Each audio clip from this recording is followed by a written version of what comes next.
So that is the lecture about the parts of speech. So now we would be looking at specifically that we would be discussing preposition. हम preposition को with detail के साथ discuss करेंगे कि what is it about, and we would be discussing the definition of that very part of speech, which is a preposition, and we would also be looking at the different kind of examples. So just a minute. So first, that is a kind of a meaning of a preposition, no? So what does it mean actually? So a preposition tells us the position of a something in relation to another thing. अच्छा, जब हम बात करते हैं, just a minute, meaning of the preposition क्या होती है? Tells us the position, क्या करती है? हमें position बताती है of something, किसी भी चीज की. अब देखें, when we say something ना, कि कोई भी चीज, कोई नाउन जो है वो किस पोजीशन में, in relation to another thing, किसी दूसरी चीज के मुकाबले में. अच्छा, वो भी नाउन होगा ऑब्वियसली, तो उसके के मुकाबले में उस चीज की पोजीशन क्या है. तो ये क्या होती है? preposition of the meaning of the preposition, इसको इस सूरत में हम कह सकते हैं. अच्छा, डेफिनेशन की बात करें, preposition is a word which is placed, जिसको क्या, जो आता है. प्लेस्ड से मुराद क्या है? कि जो आता है बिफोर, पहले, अ नाउन, एक नाउन से, और अ प्रोनाउन, एक प्रोनाउन से. टू शो, जाहिर करने के लिए, इट्स रिलेशन, क्या है? उस चीज का रिलेशन विद समथिंग एल्स, किसी दूसरी चीज के साथ, इन अ सेंटेंस. अगर अब मैं सिंपल बात करूं, if I talk in a simple word, that would be a kind, a preposition is actually a kind of a word in which what we do, we place that very word before a noun or a pronoun. Why? Because to show a relation with something else in a sentence. That very word would be called a preposition. जैसे कि I have talked earlier about that ना. If you look at ना, just a minute, like pre, before, and position represents over here a place. So now we would be talking about the kinds, and also we would be focusing on the kinds of preposition ना. Basically अगर mainly देखा जाए तो preposition को दो main category में divide किया जाता है. That is divide into two main category. The first one is based on their use in a sentence. वी आर टॉकिंग, जो पहली मतलब कैटेगरी है या काइंड है, वो बेस करती है प्रेपोजिशन के, कि उसका यूज सेंटेंस में किस तरह होता है. ठीक है, ये हो गई. और दूसरी जो मेन टाइप है, वो क्या है? Based on the construction of preposition themselves, के प्रेपोजिशन किस तरह कंस्ट्रक्ट होती है, किस तरह फॉर्म होती है उसकी, बेसिकली उसको देखेंगे ना. आप देखें, सिंपल प्रेपोजिशन भी होती है, किस तरह वो बनती है, वजूद में. जिस तरह अब देखें ना, कि हम टाइप ऑफ द सेंटेंस होता है, एक स्ट्रक्चर ऑफ द सेंटेंस होता है. ठीक है, जब टाइप्स ऑफ द सेंटेंस की बात करते हैं, तो वो होती है simple sentence, compound sentence, complex sentence और ऑपरेटिव, और वो आ जाती हैं. जब हम स्ट्रक्चर की बात करते हैं, तो ऑब्वियसली वो सब्जेक्ट आ जाता है, वर्ब आ जाता है, ऑब्जेक्ट आ जाता है, या फिर हम कहते हैं सब्जेक्ट, और क्या होता है? प्रेडिकेट होता है. इसी तरह ही अगर हम प्रेपोजिशन को डिस्कस करेंगे, तो प्रेपोजिशन क्या होती है? अकॉर्डिंग टू यूज होती है.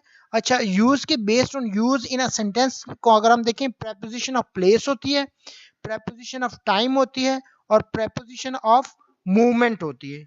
ये कौन सी कैटेगरी है? ये यूज इन अ सेंटेंस के अकॉर्डिंग है.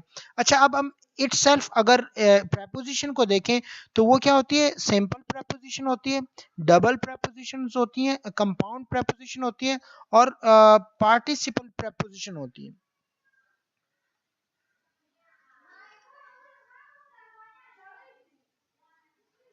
So, based on their use in a sentence, the preposition are divided into categories, into dash, into the following categories of.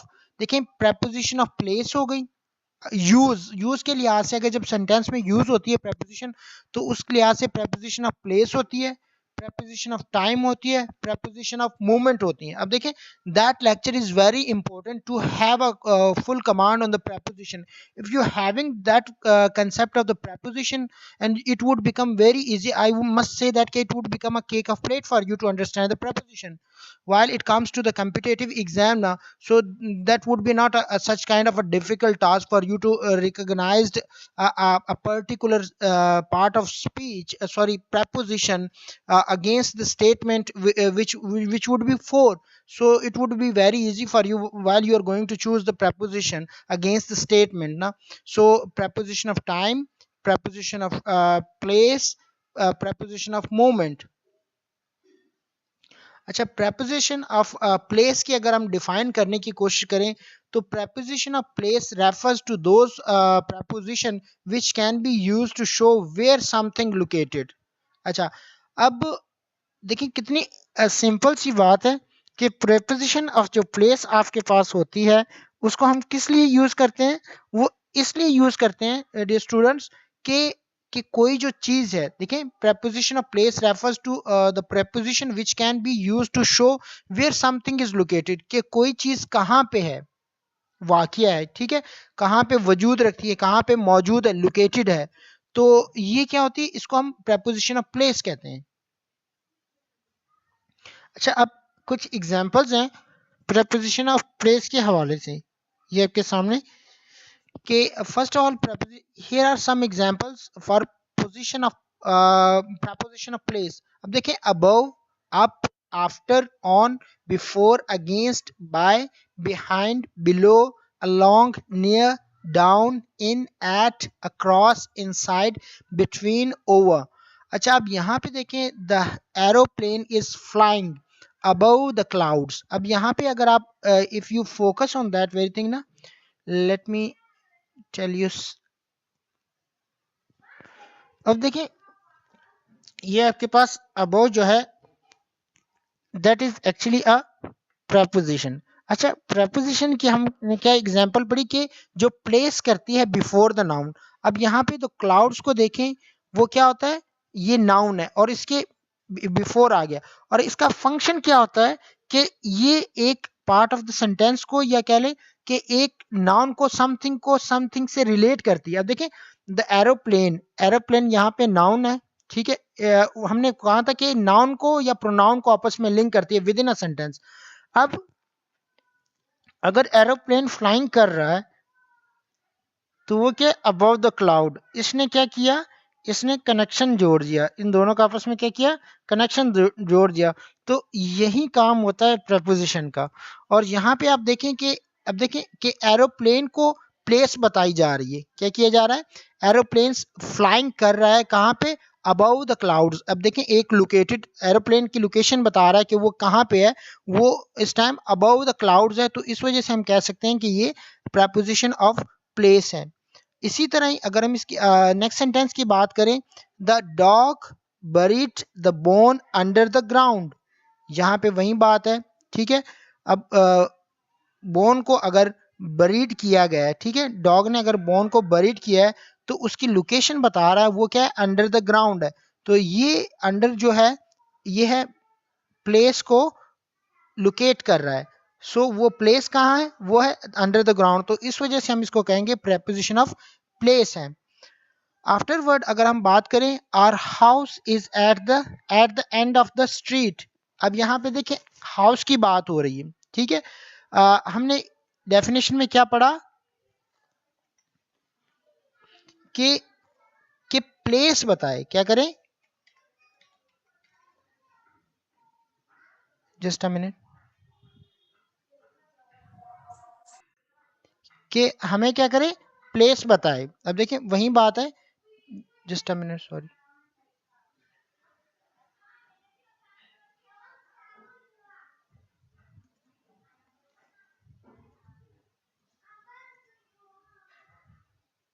अच्छा, हम यहाँ पे डेफिनेशन को देखते हैं. देखें, preposition of place refers to a position which can be used to show where something is located. ठीक है, कि कोई चीज कहाँ पे लोकेट करती है. अब यहाँ पे देखा, अबव आया, एरोप्लेन के लोकेट किया उसने, फिर bone under bone under the ground. अब बोन को लोकेट कर रहा है कि वो कहाँ पे अंडर द ग्राउंड है, और उसका हाउस को इंडिकेशन दे रहा है कि वो क्या है, कहाँ पे at the end of the street है। और cat run across the road, cat की लोकेशन को प्लेस बताई जा रही कि वो if the cat is ran, so where it's does did run ना, so it is across the road.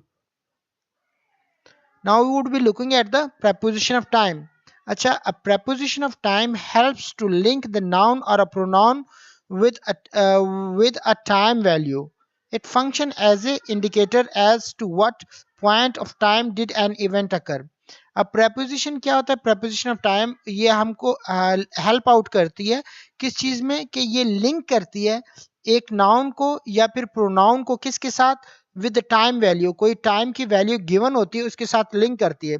अब क्या करती है, it function as a an indicator as to what point of time did an event occur, कि it functions as, ये function करती है as an indicator, indicator के तौर पे इंडिकेट करती है कि to what point of time did an event occur, कि किस वक्त जो एक चीज है वो अकर हुई है, एक्सिक्यूट हुई है। इस चीज को ये टाइम ऑफ प्रपोजिशन क्या करती है, इंडिकेट करती है। अच्छा, फिर फर्दर मोर हमें बताया गया प्रपोजिशन ऑफ टाइम की एग्जांपल्स हैं, जैसे कि about, before, for, by, around, in, ago, at, past, since, to, on, after, until, between, during. अच्छा, अब यहाँ पे देखें, the train is about an hour late. देखें यहाँ पे एन और की जब बात हुई तो क्या हुआ, अबाउट आ गया, क्योंकि ये चीज टाइम की जो वैल्यू है उसके साथ लिंक करती है कि कोई चीज जो है, अगर अब देखें, the train is about an hour late, अगर ट्रेन लेट हुई है, एक्सिक्यूशन हुई है, कोई चीज अकर हुई है अगेंस्ट द टाइम, देखें टाइम को इंडिकेट किया गया है with the value of time, उसने पीछे डेफिनेशन में हमने पढ़ा। The classes begins eight 8 o'clock, मैंने आपको ये बताया था कि जब कोई टाइम कंप्लीट ड्यूरेशन में हो, जैसे कि 8 o'clock, 7 o'clock, 9 o'clock, 5 o'clock, 2 o'clock and so on, that will take a at, at। Apart from that, अब देखिए my birthday falls on Wednesday, अब देखें ये भी preposition ऑफ टाइम है। जब डेज के नाम के साथ आप क्या करेंगे, you are suppose to use on. हम ये भी कह सकते हैं कि with the days of the name of the days you are suppose to use on preposition, और टाइम की इंडिकेशन के लिए preposition उस सूरत में भी आप क्या करते हैं, वो टाइम को इंडिकेट करने के लिए ऑन यूज करते हैं। अब देखें यहाँ पे फिर न्यूमेरिकल वैल्यू आ गई, तो इस सूरत में हम क्या करेंगे, सिंस लगाएंगे। देखें अब यहाँ पे इंडिया हैज़ बीन, यहाँ पे प्रेजेंट परफेक्ट टेंस भी है, और हमने ये भी पढ़ा था कि पीरियड ऑफ टाइम होते हैं, एक के साथ सिंस लगता है और फॉर भी लगता है, तो अकॉर्डिंग टू दैट सिचुएशन हम कह सकते हैं कि ये सिंस आ गया। और उसके साथ क्या है कि ओब्वियसली देखें कि जब न्यूमेरिकल वैल्यू आ जाती है, टाइम की वैल्यू आ जाती है, obviously that is indicating time, and day is also indicating time, and 8 o'clock is also indicating a time, and an hour late is obviously indicating a time now. So that's why we are supposed to use such kind of a preposition which is supposed to, which is belong to the preposition of time. So now we would be discussing the preposition of the movement. Acha, first of all you are supposed to understand that ke movement, obviously you are easily you are well aware of the movement na, ke the something which is moving, ठीक है, which thing which is not in a rest position. So such kind of a preposition which is supposed to indicate or show the movement of the thing now, that would be recognized as a such preposition would be recognized as a preposition of the movement. So let us discuss the definition. A preposition of movement is used to show movement to or from a place. अब देखिए preposition क्या करती है, basically it shows ना, ये जाहिर करती है किसी भी चीज की मूवमेंट किसी जगह से, या किसी जगह से किसी तरफ या किसी डायरेक्शन की तरफ, तो सच preposition would be recognized as a preposition of the movement. So here are some examples. Down, obviously past, into, behind. अब देखिए past means कि something pass away, ठीक है, उस सेंस में वो कह रहा है, तो ऑब्वियसली वो डायरेक्शन ही होगी। अपार्ट फ्रॉम दैट इनटू, ठीक है, वो मूवमेंट है, बिहाइंड है किसी चीज के, up, on to, throw, off, over, on, across, at, by, for, after, towards. अच्छा, the cat has climbed up a tree. अब क्या है, the cat has climbed up a tree. अब क्या है कि ओबियसली ये मूवमेंट है, तो ट्रीज पे क्या होगी, क्लाइम जो होगी ना, अपवर्ड होगी। अच्छा, अब कुछ preposition kind of fix preposition भी होती है जो क्लाइम्ड अप ही होगा, ठीक है ना, क्लाइम्ड इन कभी नहीं हो सकता। So I am telling you something extra ना, इन अ डिफरेंट वे ना। अच्छा, उसके बाद आ जाता है the children got off the bus. क्या क्या, बच्चों ने बस को मतलब लेफ्ट किया, तो गॉट ऑफ होगा। Apart from that she ran along the pavement. So pavement है, उसके अलोंग शी क्या कर रही है, she is going to run ना over there. So the bus goes towards the market. अब देखें, बस अगर जा रही है तो ऑब्वियसली ये एक काइंड ऑफ डायरेक्शन है, तो इस डायरेक्शन की इंडिकेशन क्या होगी, टूवर्ड्स होगी, तो किसी चीज की तरफ है। तो in that very sense we are suppose to say that कि we would be using a verb, sorry, preposition which is toward.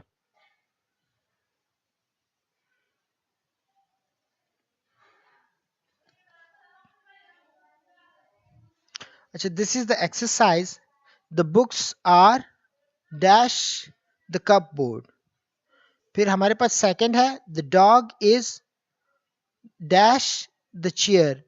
The apple is the book. You just need, I'm going to give you few seconds now.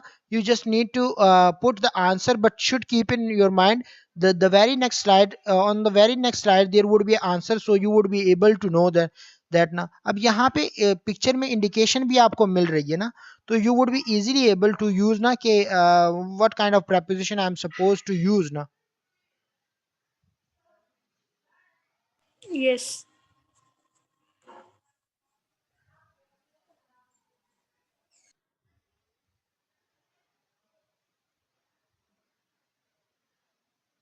So now I am going to move toward the next slide.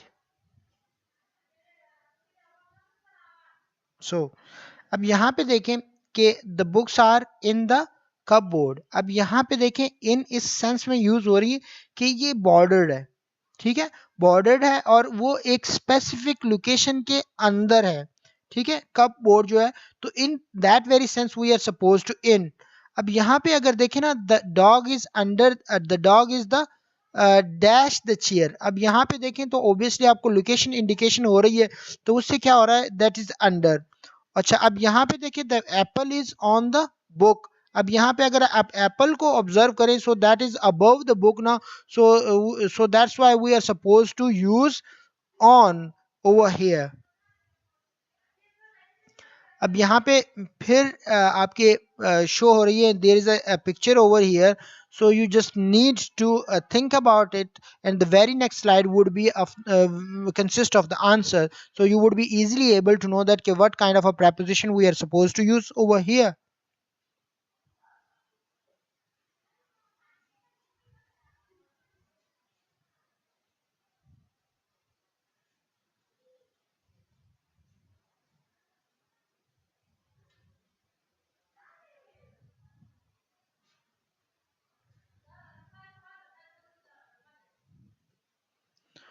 So the horse is jumping over the wall. अब देखें, obviously जब jump करेगी तो that would be a over, क्या है, उसके ऊपर से, so we are suppose to use over.